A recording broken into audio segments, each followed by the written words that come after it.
we go. All right. Thank you and welcome to the regular evening council meeting for June the 22nd. I will begin with just a short message. This meeting is being recorded live and is streaming on the District of Summerland YouTube channel using the Zoom platform, youtube.com, District of Summerland. All representations to council, written or verbal, will form part of the public record and be available to the public for viewing electronically or as a written record.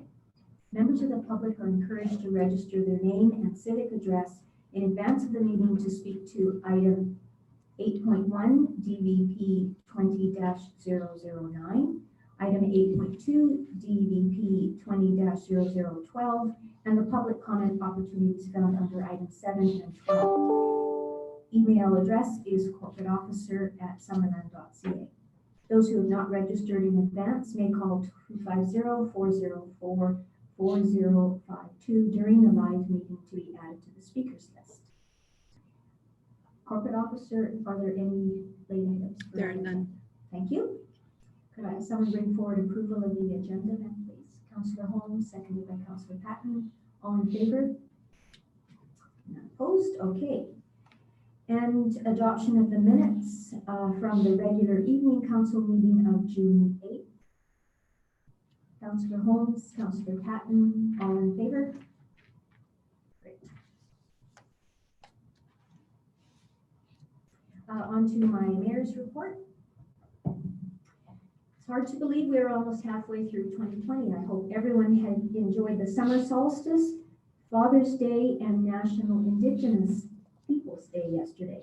Lots to celebrate, including being able today to hold our first in-person meeting in 3 months. Thank you to Anthony and district staff for your work in making this happen. I look forward to the time when citizens can also be physically present in council chambers. On June the 9th, I attended the Arts Council board meeting. CEO Haddad presented on the revised project plan for the upgrades at the center as discussed in our afternoon regular council meeting held earlier today. The Arts and Culture Center reopened this morning with pandemic protocols in place. The board hopes to have an adapted music in the park program organized soon to bring forward to district staff. The Southern Interior Local Government Association held their June executive meeting on June the 10th. The executive director brought forward 6 possible speakers for a fall speakers event because we missed our convention this spring. Once these speakers and plans are finalized, the information will be shared with the Silva membership.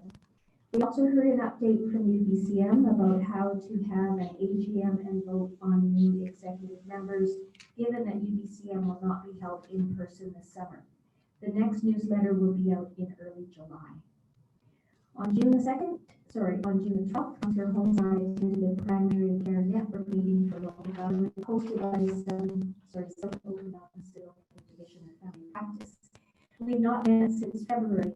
The division gave us an update on how the pandemic has and will change how healthcare is delivered and how facilities are designed post-pandemic.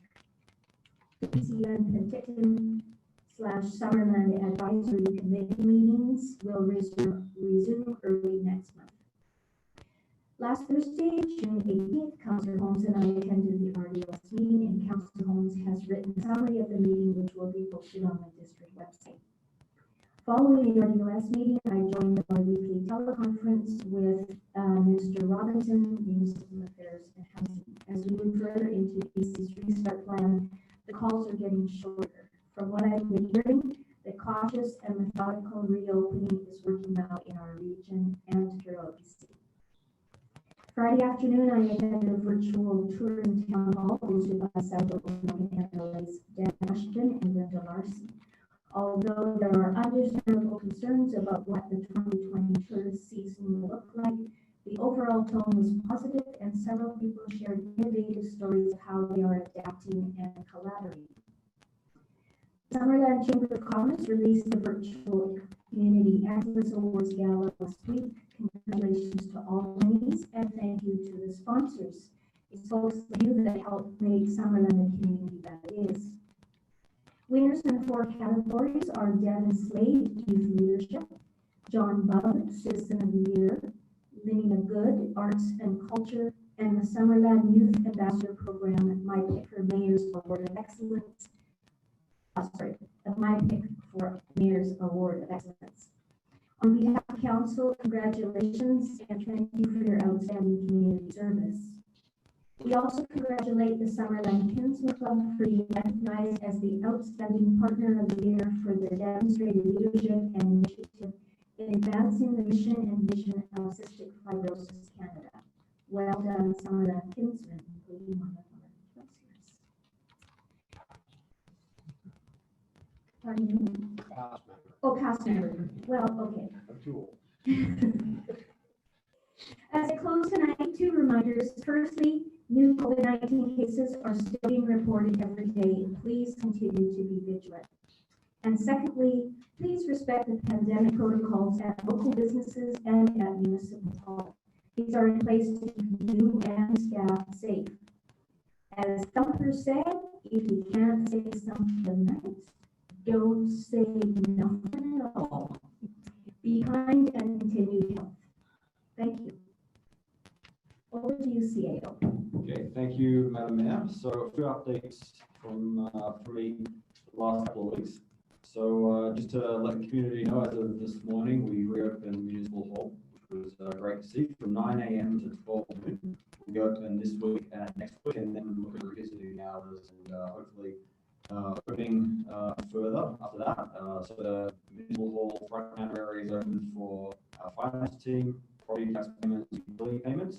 Our development services team will continue to be by appointment only and arranging meetings for customers via the site entry. So please get in touch with our development services team. The protocols that we put in place within Municipal Hall will ensure the safety of staff and of the public when coming using the services that we provide within the building. So we're continuing to profile all our online tools that are available for property tax payments, utility payments, in addition to phone calls, site meetings, emails, and electronic meetings, which have been working well with many of our customers over the last few months. So I appreciate everyone's patience, and we'll be monitoring how things go over the next couple of weeks with our municipal hall opening.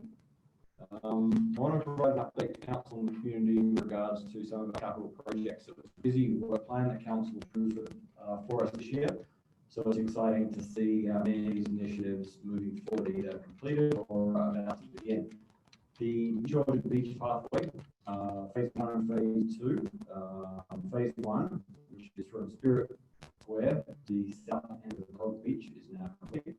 Phase 2 from Dog Beach to the T Pier will be completed once the lake level drops approximately another 0.4 of a meter below full pool. So this will likely be next spring when the lake level is typically at its lowest.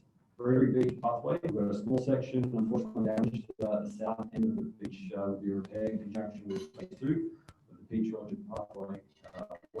We're still awaiting tenure and environmental approvals from the ministry. The Victoria Road resurfacing from 10th Street to Jones Flat Road, the paving has now been completed and temporary centre line is now marked out, which is great to see. The final line painting will be completed in the next 3 weeks. The landfill settings cover project's been on the cards for a little while. We're glad to see that project move ahead, in addition to the entrance upgrades to the landfill. The concrete is just in poured for the scale and the scale house. The grading and recycling area is almost complete, and some work is remaining on either side of the entrance, which is still being completed. Preventing is currently being installed, and the scout house arrived earlier today. So we're on schedule to have that project completed by the end of July. We have another project at Ellery Avenue and Buffalo Road reconstruction. Staff had a pre-construction meeting with the consultants that were contracted last week, and construction is scheduled to start by the end of June. It will take approximately 6 to 8 weeks to complete, and I look forward to seeing that project approved. So some great projects council approved by the process, and great to see those projects move along. A couple other projects, Eunice Creek improvements. We're just waiting on environmental approvals for the Eunice Creek work council approved, so hoping to see that occur in the summer. Lakeshore Drive, there was some damage down there. That's in the process of taking environmental approvals. Construction likely delayed, but we're just waiting to see how lake levels fall over the next few months. And then the Trout Creek Flume and Water Intake Structure Upgrades, as supply the Canada Infrastructure Program. The application submitted on February 26th of this year. Funding program now states that final decisions are anticipated in the spring of 2021. So a little bit of time, but our works and utilities team have been busy the last little while, and great to see some asphalt on the roads and road projects in particular moving forward, which our community are looking forward to seeing completed. So there are our capital project updates, and finally, very happy to let council and the community know that we've been working with the organising committee for the Grad March for this year. So they've been working hard on putting the appropriate COVID pandemic protocols in place for the Grad March, and happy to say that Thursday, June 25th, starting approximately 3 p.m, the Grad March is going to be taking place. So we've worked with the Grad organising committee, making sure that the protocols are in place. They're going to look at 4 groups of approximately 8 to 20 students, increasing some of the times between the starting blocks for each of the starting time for each of the marches for each of the groups. So I'm really happy to see that event move ahead and send our grads off into a very exciting future. Thank you, Madam Mayor. Thank you. Any questions? Yes, Councillor Train. You had mentioned some trails and public areas. I just want to make a comment that the Mary and James Garfield Trail sections of it have unfortunately again washed away just after the repairs from 2018 was completed. So I just wanted to ask if you guys were aware of that and if there's going to be a plan again. Yes, so we saw the portion of that wash away, I believe it was ago. The staff have been working with the ministry to look at restoring the existing pathway, but we're in the process right now of working with the adjacent landowners to look at where the future path may actually be in that location, because every year if we just replace it in that location, we're going to likely see some damage. So we've got some work to do with the adjacent property owners, but that'll be a process for the next 6 to 12 months that will look to put in place. It's going to be temporary repair again and then. Yes, so temporarily it's being repaired. Even those repairs are washed away with some lake actions, so we're hoping to see those improvements. But again, working with the ministry before we can put any materials in the lake to provide a buffer against the pathway, we're going to get through to the ministry. So on that. No?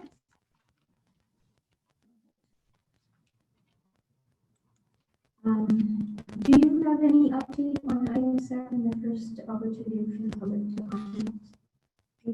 Thank you, Madam Mayor. There's no public comment for this particular item. Okay, thank you.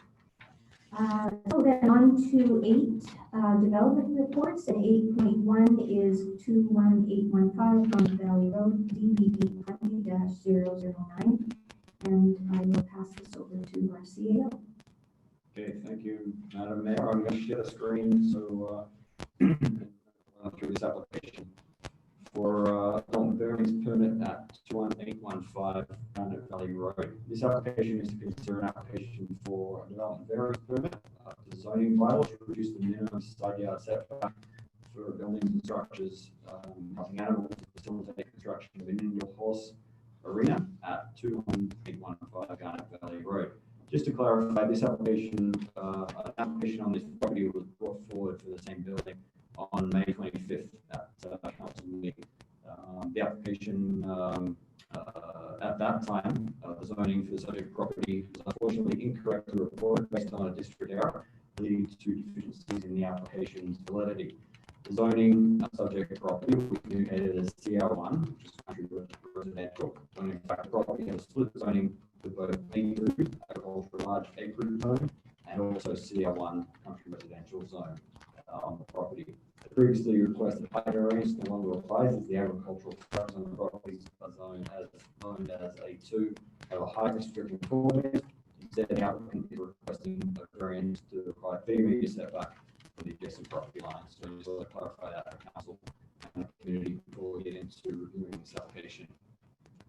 So just to run through the subject property, you can see on the left-hand side, the subject property located in the red rectangle. You can see the split zone that is located on this property in the darker shade of green on the left or east is the A2 agricultural zone, and the east of the eastern portion of the property is a CR1 country residential zone. The OCP designation is for rural residential. The site is located in the agricultural land reserve, as you can see on the screen. Again, a portion of it within the LR and a portion of it not. The application proposed is to vary that the minimum site yard setback to the building, which is 15.5 meters setback, proposed to be set back 15.5 meters from the site interior yard. The proposed riding arena has a total area of 921 square meters, measuring 44 meters in length and 20.9 meters in width. The applicant's proposal calls for a roof reaching a total height of 26 feet or 7.9 meters. The riding arena is sited in an open area of the property to reduce disturbance during construction. You can see here the side elevation and the building height. This photograph shows the approximate location of the riding facility. You can see the relatively flat portion of land that is intended for the structure to be located on. Given the proposed height of the arena, the applicant's request for a setback variance from 30 meters to 15.5 meters, in staff's opinion, will have limited impact on the adjacent landowner and adjacent surrounding area. The scale of the building will impact existing views of the surrounding hills in the east and north. However, based on the positioning of the structure, there should be no impact to solar access on the adjacent properties. The applicant has also indicated that 65 cedar trees will be planted as a visual buffer along the south and west area or west side of the proposed arena. You can see that up on the screen in the area shaded in green. It should be noted that the proposed horse arena could be sited according to district zoning bylaw on the subject property. However, the proposed positioning of the building running parallel to Tanna Valley Road is, in staff's opinion, the least impactful to the neighbouring properties. For example, the building could be sited perpendicular to Tanna Valley Road, which would satisfy setback concerns, would provide a significantly larger visual disturbance, especially if the applicant decided to build the allowable height of 12 metres. The applicant advised that the building setback of 15.5 metres is proposed due to the topography that exists on the site. You can see that from the the photo on that I showed earlier. The setting the building back further would require an excavation of the hillside to the east. The existing large boulder that exists on the property is also a barrier to the location of the structure. During the site visit conducted in March 20th, and as we mentioned in the previous council meeting, a number of vital compliance issues were noted, and we're happy to report that all the non-compliant buildings have either been removed or have been submitted for building permit approval, and those permits are very close to being issued over the next couple of days.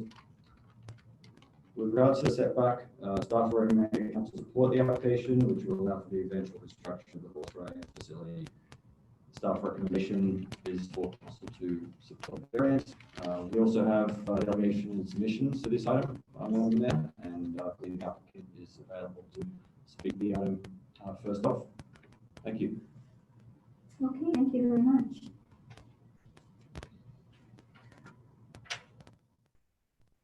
Questions of Nancy, or should we hear from Janine first? Is she ready to speak? Yes. Hello, Madam Mayor and Council. Thank you very much for letting me speak. It's Janine Sentis, residing at 21815 Garnet Valley Road. I hope you're able to hear me. My connection hearing your meeting is very choppy tonight, so I'm just wanting to speak to our requested variance that we've put in for the riding arena, looking to reduce our side yard setback along the south fence line from 30 meters to 15 meters. Just wanting to verify that you did get my supporting documentation with some visual sightline mapping that we've submitted, and addressing some of our neighbors' concerns about the property.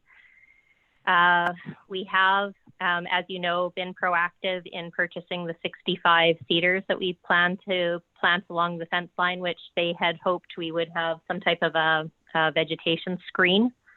We're confirming that there's no ventilation and no outdoor lighting that is going to affect them in any way.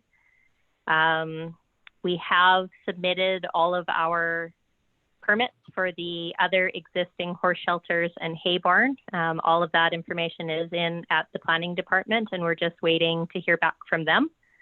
And we have also been proactive in removing our daughter's tree house from the shipping container. That's been taken down to just eliminate any concern there. So we hope that we've done everything we can to get our ducks in a row here and appease all of the requests that were made by Mayor and Council at the last meeting, and hope that you will grant our application for the variance so that we can put up this indoor riding arena. Thank you. Thank you, Janine. Do you have somebody else? No. Okay, great. So, Council, any questions of our CAO? Councillor Barton. Yes, I was looking at the overhead CAO, and I noticed that the neighbor's house is very, very close to the property line. Is there sort of some historical explanation for how close that house is? Yes, so we received a complaint around that subject property, around the construction and addition close to the property line. We're in the process of investigating that with our bylaw team right now, and that involves the existing building to the south of the subject property. You see a portion of that on the east side is very close to the property line, so we're working with our bylaw team on that investigation right now. Councillor Van Hoffen? Thank you, Madam Mayor. I'm reading here that the large boulder, which is a character feature on the property located in the north section of the flat area, preventing the building to be moved any further to the north. Is this a bedrock? Is this a surface rock that could be moved and relocated, and then the building could be further away from the property line? I don't know if it's bedrock or. It's through the chair, Madam Mayor, I'm going to share the screen. A copy of the photograph provided by the applicant is included, and that'll at least council indication of the size of the boulder. You can see on the screen the boulder and its location, so it would quite sizable and would take a bit of moving to relocate that. Thank you. Councillor Carlson and then Councillor Holmes. Thank you. My question is not necessarily directed to this application, it's actually about our setback of 30 meters. I thought that we had this conversation in 2017 or 18, and we didn't actually change that agricultural setback. Or did we just talk about it and maybe it was into a point we didn't finish? Do you remember? Because I talked about it. But you should, yeah. So it's something that I think obviously needs to come up again, because it's, I don't think that's what the ministry bylaw standards say and all of that. So it's worth noting that we're going through this variance process for something that's also happened in the past, and we've offered these variances because perhaps, and I guess there's still that debate, but perhaps it makes sense to not be putting these buildings right in the middle of farms, because it doesn't make a lot of sense sometimes. So I just will put that out there for future conversation. I swear we had that conversation and we're going to change, so I guess not. We had it, Mr. Quebec, but I'm getting a change. Sorry, we had that discussion with Mr. Quebec when he came forward, for his new building, and my recollection is we had, had a discussion, but we didn't make any direct any changes to it. That's certainly something that would come forward or could potentially come forward in the development process improvement. Certainly, that's one of the items, the committee a few weeks back, we did analysis of all variances that have gone through the system over the last few years, and the agricultural setbacks certainly one, and not to say doing is an F for a reason, but perhaps shorter setbacks more appropriate for a shorter building as opposed to a 12-meter tall building, which is kind of, so I think that issue will certainly come back to the council for review. Councillor Holmes and then Councillor General. Yeah, thank you. Through the CEO, you mentioned that if it was built parallel to Garnet Valley Road, there would be a greater visual impact. I'm just wondering to whom would that be greater to? How is that? Yeah, through the chair, Madam Mayor, the moving it closer to the property line, particularly you've got the existing building to the south. There's a small deck and area there where locating close into the horse arena further to the west would certainly look at blocking their view. So that's where the consideration as part of our application review came about. And in this location, it certainly provides a wider viewscape, I guess, out to the west, for that existing building. So the visual impact to the applicant. To the neighbor.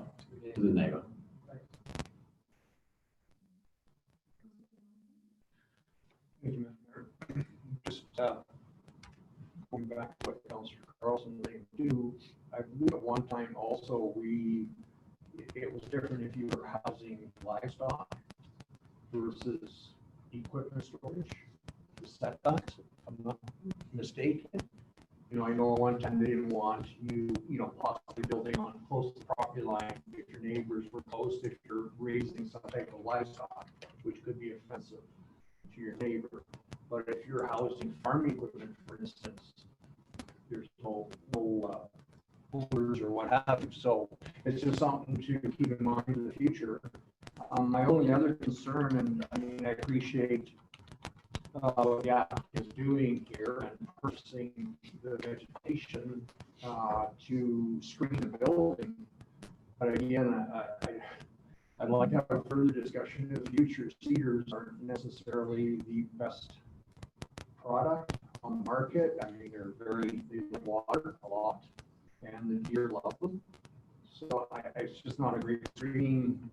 I know they purchased it, and I'll leave that alone, but in the future, I think it's a conversation. When we're talking screening, we should be looking at more indigenous type vegetation that grows here, not cedars. Thank you. And that would be part of our discussion on vegetated barriers, because this is another example. Good point, Councillor Van Elton. Okay, Councillor Hatton. Thank you, Madam Mayor.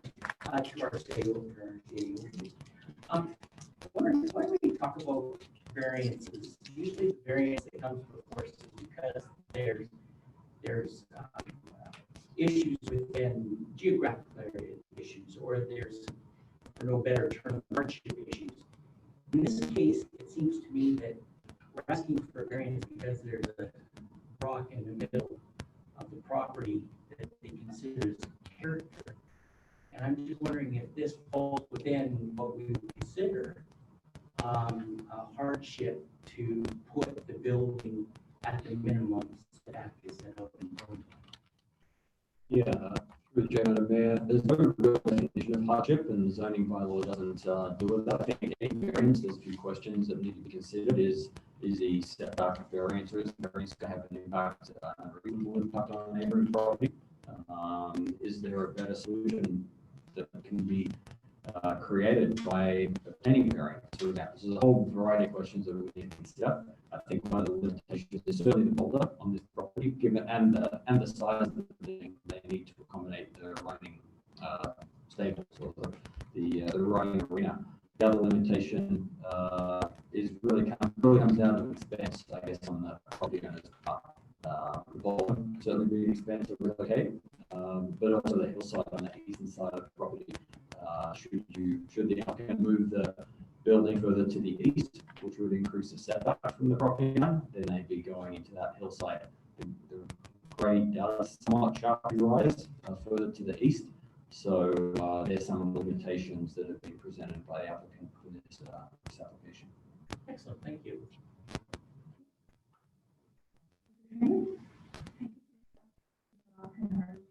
Oh, good one. Yes, they are. That's hard. Councillor Van Elfen. Thank you, Madam Mayor. And I also, the applicant, I know the neighbors were concerned about ventilation fans and lighting. And I see in the letter that the applicant has assured us that the ventilation and lighting will be installed to, be a visual and odor issue for the neighbors. So I appreciate that. Thank you. Anyone else? Oh, Councillor Barton. Yes, I was just looking at the picture that we have of the rock. I think RBCA has another view, another perspective. So yeah, I think it's attachment 3, the applicant's submission. There's a letter on the first page. The second page is a photo. Yeah. Is that the same one as what you have on the screen here? I had that photo, but in the stuff, the subject property information, there's a photo that shows a different view of the property taken from the project. Must be the west side of the rock. It just shows that hillside in a little bit more detail in this view. So it's from the side of the rock. Yes. And that's is that in our agenda? I'll get a look to see if that's. If it isn't, I apologize. Circle around rock.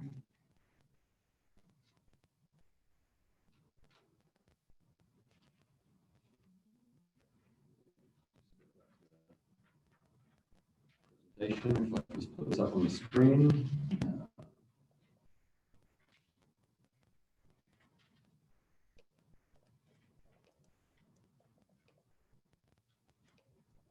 Okay, so this photo does not look like that was in the agenda package, but that shows you a view of the subject property, the rock, the boulder slightly behind where this photo taken. Just the edge. Yeah. And so that area in the red is where Is the approximate location of where the writing arena was located on that flat portion of the land.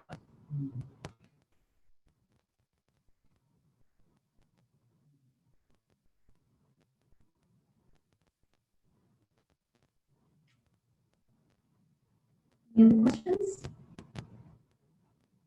Do you have a follow-up question, Councillor Barkov? And the building in the background of this picture we've got on our screen right now, that's the neighbor's property, the one that would be impacted by the building? Correct. Okay.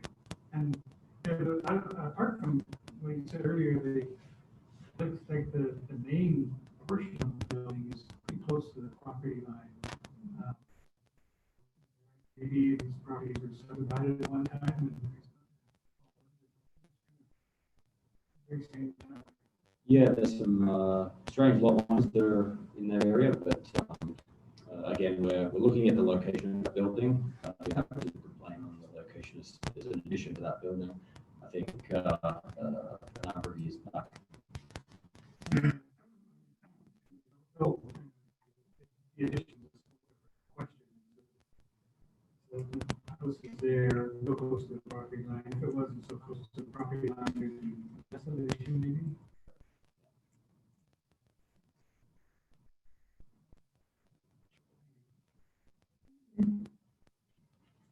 Any other questions? If not, if someone could bring forward a motion, please.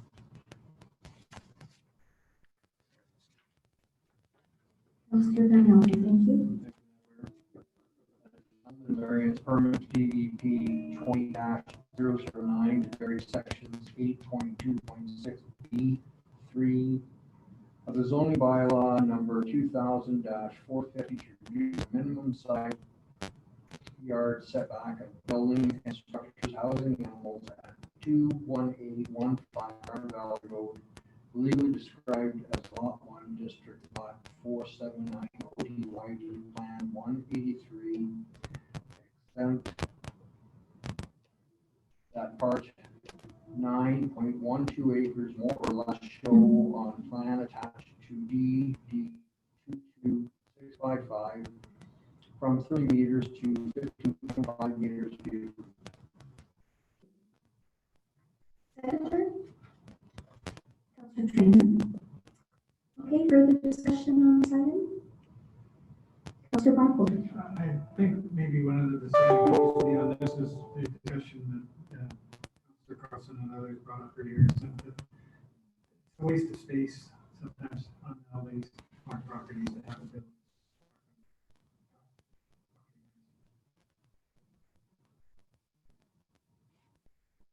Councillor Van Elder? I have to agree. I think it's a further discussion that we're going to need to have, probably the development community level, and then bringing it back to council, because lots of farms that I'm aware of have built large structures, barns, what have you, in the middle of the property. I for one, am one of those. And when I did that, the X amount of years each property line, I mean, dead center, the best property I own. And unfortunately, it would have been nice to put it on against a property line because of housing, hay, storage, and equipment, no livestock. So, you know, where I'm located wouldn't impede on any of my neighbors. But, you know, I just think it's something that a further conversation in the future is needed. And we need to get, you know, some guidance on that for the future. Thank you.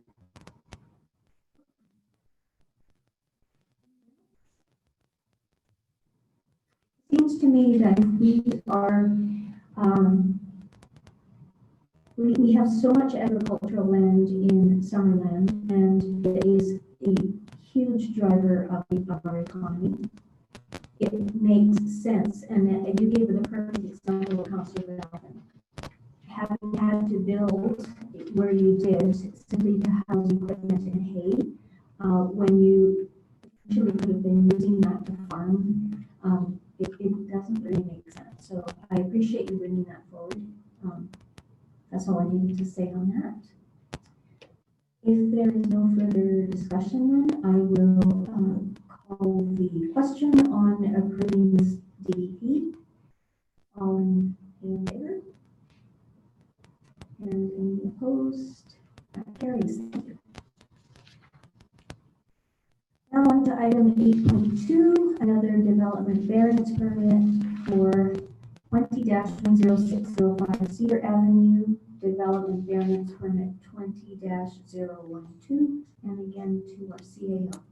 Thank you, Madam Mayor. We have Alex Costin, our planning technician, here to, or online to present this application to council. So over to you, Alex.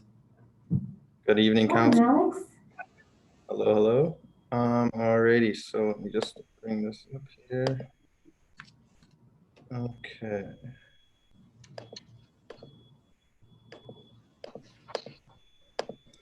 Okay, so this is development variance permit 20-012 for lot 20-10605 Cedar Avenue.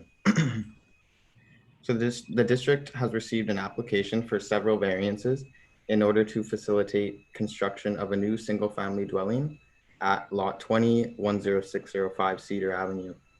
The requested variances to the zoning bylaw are as follows. So section 10.7.7AI to vary the minimum required front setback from 6 meters to 4.3 meters. section 6.5.1 to vary the minimum garage door setback from a private roadway from 6 meters to 4.3 meters. And lastly, section 10.7.5A to vary the maximum site coverage from 40% to 41%. In the OCP, the future land use designation of the subject property is low density residential, and it is zoned RSH, residential strata housing. These land uses are consistent with the neighboring properties, as you can see on the maps shown on the screen. So the subject property is currently a vacant lot within the single family strata development called Rock Garden Estates. The lot has a total area of 379 meters squared and is located approximately 1.2 kilometers north of downtown Summerland. So there are existing homes within the Rock Garden Estates strata development that have been constructed with a reduced garage setback from what the zoning bylaw currently requires.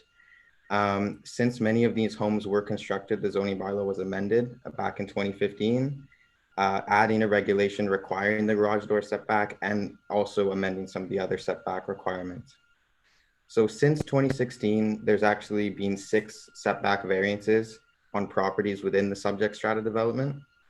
And also in 2017, council approved 2 variances for lot 16 and lot 10 at 10605 Cedar to increase the maximum lot coverage from 40 to 42 and 46.5 respectively. So the requirement for these variances basically was identified at the zoning analysis stage of the building permit process. 3 bylaw compliance items were flagged, as you can see, although the remainder of the zoning bylaw requirements were met.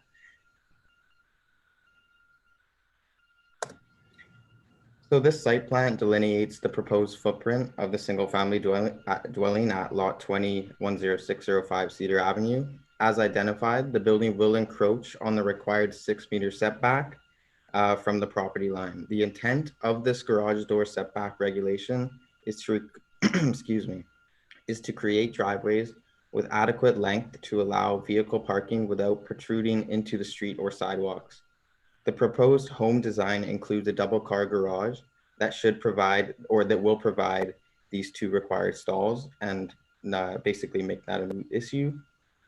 The proposed 4.3 meter front and garage setback are consistent with other homes in the strata and will not cause any disturbance to neighboring properties or the form and character of the surrounding area. Lot coverage is also being increased from 40 to 41%. Generally, the purpose of limiting lot coverage is to establish building massing and to limit impermeable surfaces on the lot to accommodate stormwater infiltration. The requested 1% increase should not have any unreasonable impact on stormwater infiltration at the site. So here's an aerial photo showing the neighboring properties with rough setback markings. It should be noted that these are not 100% accurate. These are generated via our GIS. However, they do present a good visual communication of what I'm trying to explain in terms of how the neighboring properties have all been developed in a similar form and character. And further, I have another photo. So this is looking along the street, which this development will front along. And as you can see, all of the other homes are pushed forward into the setback. So ultimately, staff is recommending that council support all 3 requested variances for the garage door setback, the front setback, and the increase in lot coverage. And that is all. Thank you very much, Alex. Corporate office, we don't have the information here, so I'll just ask if there has been any request by the proponent to speak to the. There has not, Madam Mayor. All right. Questions of Alex? This is one that we have seen over and over again in our last few years. Yes, but who's counting, right? Okay, if there are no questions, could I ask somebody to bring forward the recommended resolution, please, or change it if you prefer? Yes, Councillor Crossan, thank you. I'll move that development variance permit DVP 20-012 for the property located at 20-10605 Cedar Avenue, legally described as Strata Lot 20, District Lot 2561, ODYD, Strata Plan KAS 2750, to vary one, the minimum garage door setback from private roadway described in section 6.5.1 of the zoning bylaw from 6 meters to 4.3 meters to be approved, and 2, in the same bylaw in section 10.7.1A from 6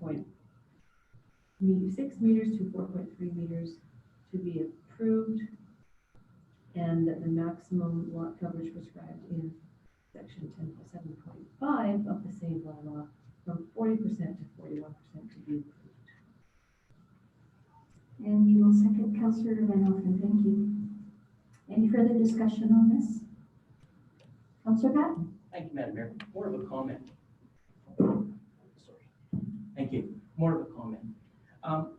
I discussed this with our CAO, is when we get into these strata developments, the road widths do not meet MMCE at a minimum 6 meters in width.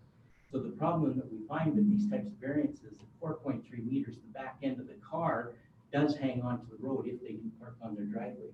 And as the picture that Alex had shown us with the vehicle sitting there, you can see that it's a very narrow road width. The car comes in, so there isn't a lot of room for street parking, nor which they should be parking on their own property, but we all have, when non-times of COVID, we have friends that visit.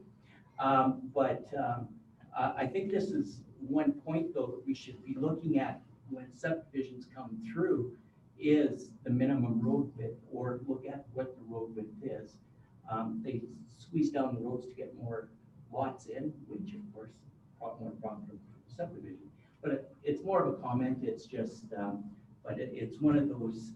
It's then what happens is then we have to deal with it in an after issue, dealing with the variances for reducing that 6 meter setback to the front of the garage. Am I right, Mr. CAA? Correct. Thank you. Future, ideally, there would be some green space in that subdivision as well, but that's Absolutely. another conversation. Another day. Yes. Okay, thank you. Councillor Van Elfen? Just adding to what Councillor Patton says too, in these types of situations, it doesn't make it easy for our maintenance people for snow removal and what have you. You know, when in the winter time, you might have a car sticking out where it shouldn't be, and you know, narrow roads makes it difficult for our maintenance people to deal with it. So something to be aware of for the future. Thank you. Thank you. Okay, anybody else? I will call the question there. All in favor? Any opposed? That's carried. Thank you. 8.3, Development Services Department monthly report for May 2020. And CAO, you're presenting this? Yes, thank you, Madam Mayor. So we've just provided the development statistics for the end of May of this year. So in the report, you can see all the development applications that are in process right now. We should see likely this, the July 13th meeting will be a busy one. We've got a couple of public hearings for the evening session of July 13th, and another couple of development permits and variances coming as well, which is good to see. So this year so far, we've had 3 subdivision applications, 5 rezoning applications, 8 development permits, 14 variance permit applications, and 2 ALC applications. From a construction value point of view, building permits issued. We issued 12 permits valued at just $1.6 million in May of this year, and at the as a total of the permits approved so far this year, we've issued 66 building permits, just over $10 million worth of construction value. Thank you, Madam Mayor.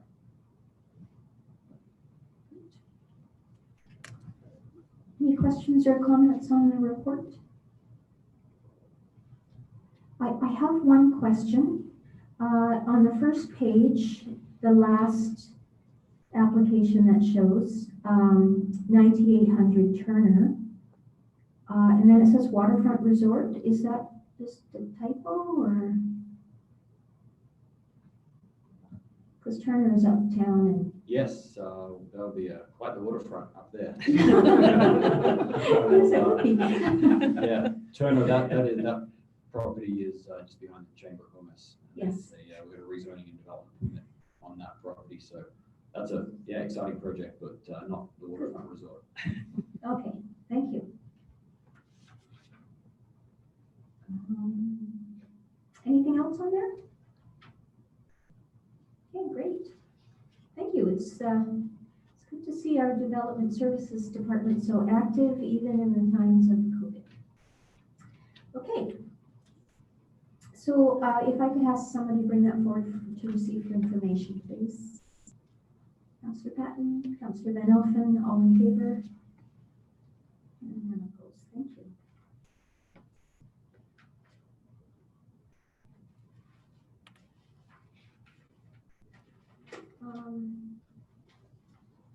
Okay, well, we're almost done. Notice of motion. Are there any notices of motion that accounts for Councillor Holmes? Yeah, I'd like to give notice of a motion I'd like to bring forward that council review the process for preparing council meeting agendas.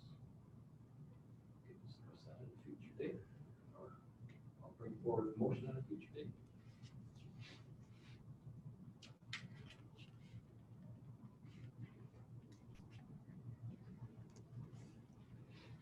Thank you, Councillor Holmes.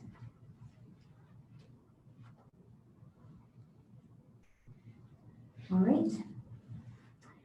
And then on to, are there any others?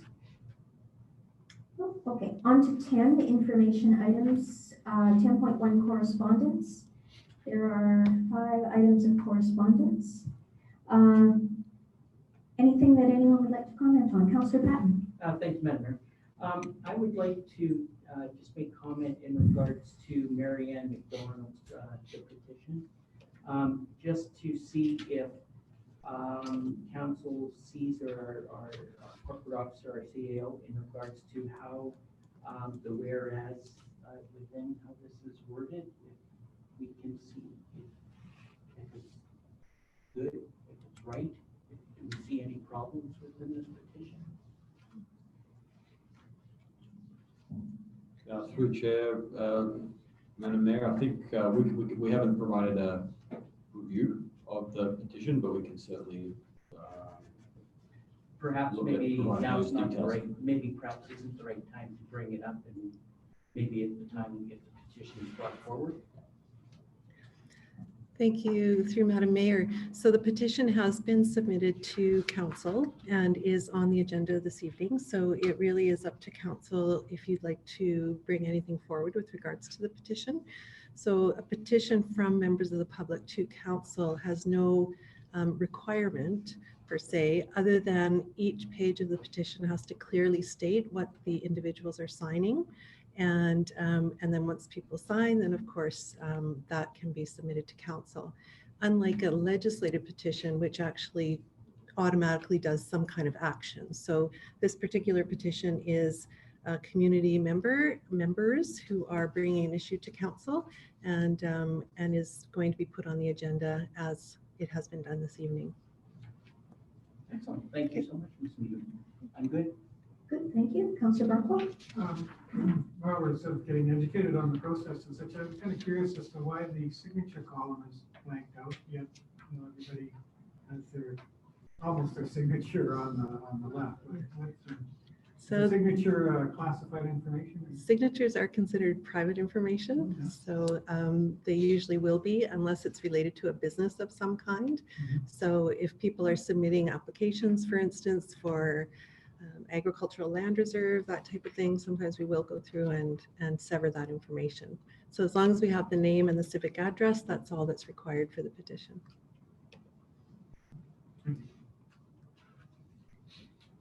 Anything else to pull from correspondence? Councillor Barco, or sorry, it's Councillor Holmes. Sorry, I was going to pull the Peachland Watershed Protection Alliance letter, but I can't find it in my package. I read it online, so I can't remember. Here you go. It's right there. Oh, what did you? What did you-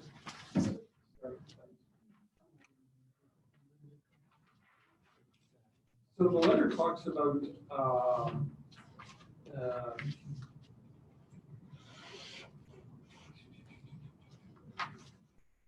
talking to the ministry or government about a comprehensive watershed assessment.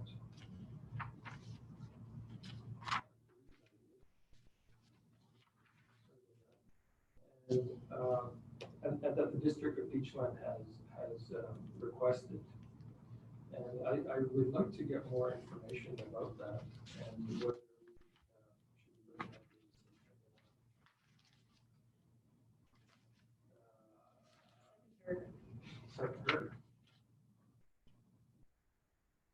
Oh, yeah, they've asked for the province that an updated comprehensive watershed assessment be prepared. So that's something I'd be very curious to get more information on what they've asked for.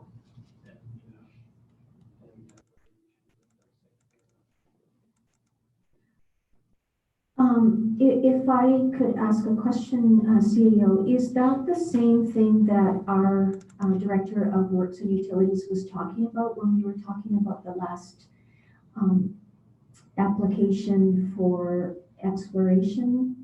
Do you remember he was talking about a comprehensive plan of some sort to be done in the watershed? Is that the same kind of thing that the Watershed Alliance is speaking of? Yeah, I believe so, Madam Mayor, but again, I can follow up with our Director of Works and Utilities and find out exactly the details to see if there's alignment with what this request is. Okay. Thanks. Yeah, great.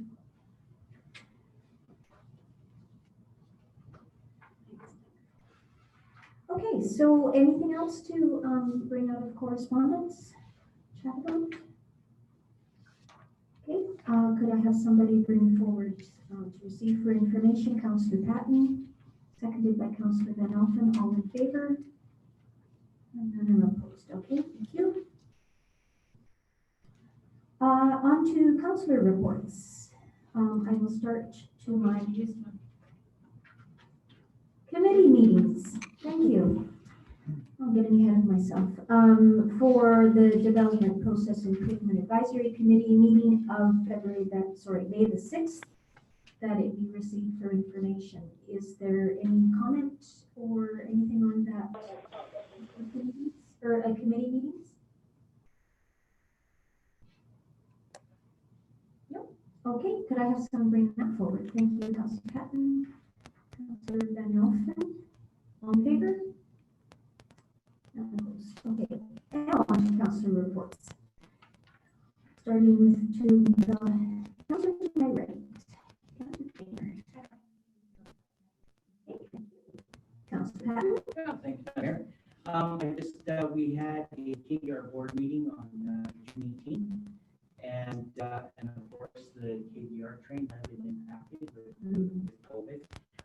They are looking, depending on what happens with our KDR recently announcement by the province, the KDR is looking to perhaps July 18th run their first train. Just for figure-wise, 2019 saw record numbers of well over 30,000 ridership. Opening up July 18th, running through until the end of August, mid-September. The low side we'll be looking at is 7,100 riders. So unfortunately, the train robberies are happening. The Halloween train won't be running this year. So, and the 25-year celebration of the KDR will be put off till next year. 25 plus one.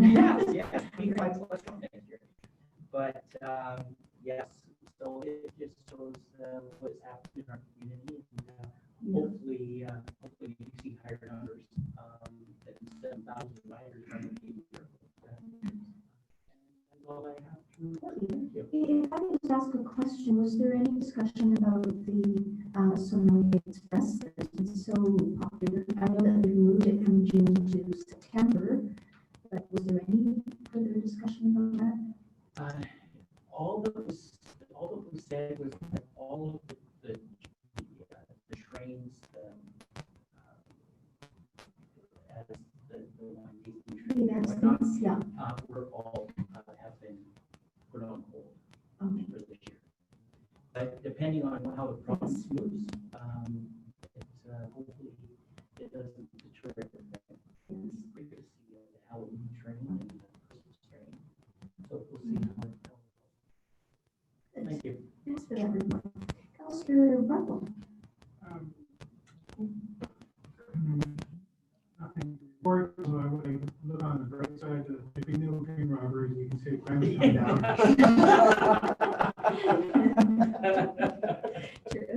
It's always the bright side. Councillor Van Alphen. Not a lot of reports, just heads up to the farmer's market will be opening this Sunday at the arena parking lot. And with COVID protocols in place, and also, if you can remember, please don't bring your dog. It's not fair to the animals on the hot asphalt parking lot. So just a heads up. You know, it's difficult enough right now with the COVID protocols and everything in place. It's going to be hard moving people where they need to go, kind of thing. But just a reminder. Thank you. Thank you. And to add on to that, June 30th, so the Tuesday after that, the veggie table is opening up. Oh, yes. Just across the street at the United Church. So that's another opportunity for people to share the extra food they've been growing this year. Councillor Holmes. Thank you. I have nothing unless anybody has any questions on my US report. I was going to say I was supposed to turn 60 years old this year, but I took a page of the kids'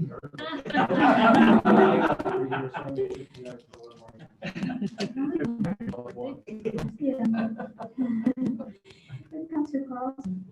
I also have nothing to report except that we're all the best romaine lettuce that I think you could ever grow in Okanagan. We've had perfect lettuce growing weather this year.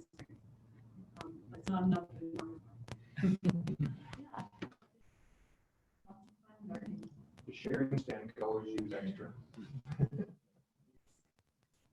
Okay, so that's it for council reports, and then on to item 12, and the public media comment period, maximum 15 minutes in total, 2 minutes per speaker. Please state your name and address as you begin your question with us or your comment.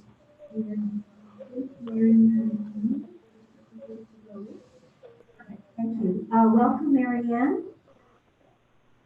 Okay, sorry, it's really listening on the phone and on the email before I get into my speech. It's been extremely difficult to hear councillors talk back and forth because you break up a lot, so the continuity of the call seems to be disjointed at times. That was and Karen Needham, I've already written to her and said that. Anyways, getting on, Marianne McDonald, 6505 McDonald Place. So, I was under the impression we live in a democracy where people have a say in decisions and can hold decision makers accountable. I was also under the impression that opposition and different points of view are valued as part of the democratic process. So it concerns me when an elected official says, and I quote, "There is an orchestrated campaign in the community to sabotage this whole project and it has to stop," unquote. But is it okay when a project and location without public consultation is decided on behind closed doors? No, and most of council recognize the process was wrong. Since 2016, the project has been directed and orchestrated by the former CAO. This is evidenced in the FOIs where she chose the site in 2018 for the grant application. Then she directed staff to to sell the site to council in February of 2019.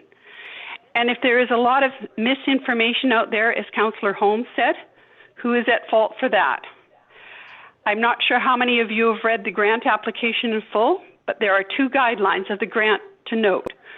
One was to show how this will reduce greenhouse gas emissions, which, as all of you know, has zero effect.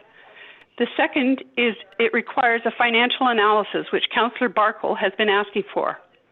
Have any of you considered that if those conditions are not met, then there is a possibility the government can renege on the grant? Then the community will be on the hook for the entire project financially. We cannot rely on what will happen in the future or what technology will be available. The here and now is we have electricity, and it is one of the cleanest and cheapest forms of energy.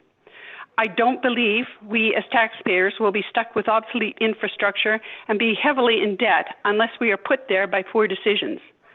This year, because of circumstances, we already have a shortfall of $3.2 million. And approximately 80% of the revenue from this community comes from residential taxes. So I believe houses are cool. I'm not exactly sure how you can have a resilient community if you don't have housing for people.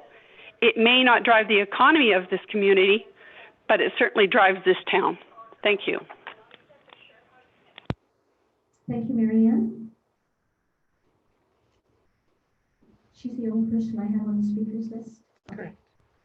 Thank you. Could I call for adjournment of the meeting, please? Councillor Van Elfen, Councillor Patton, all in favor?